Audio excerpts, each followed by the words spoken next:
Arek loro mas adik ditemono mati nduk embong dalan Ngawi Mantingan tepak mulai sekolah numpak bronfit.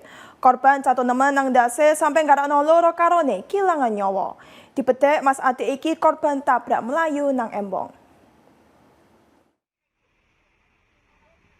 Kecelakaan sampai mangan korban nyawa kedaden nang dalan raya Ngawi Mantingan, Desa Ngale, Kecamatan Paron, Kabupaten Ngawi, Rebo sore wingi.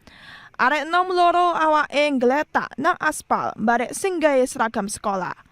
Korban gak liya mas adik jenenge Muhammad Hashim Nurdillah 16 tahun ambek adike Ahmad Lubul Akil 10 tahun, anake warga Desa Kawu, Kecamatan Kedung Galar.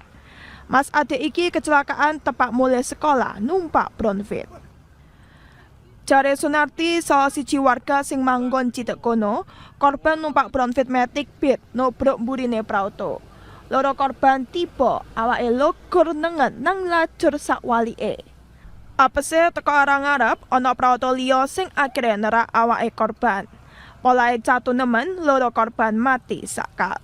Sauntara loro prauto melayu teko panggon kedadean. Mayite mas adik iki dievakuasi nang kamar mayat RSUD Suroto Ngawi gawe divisum.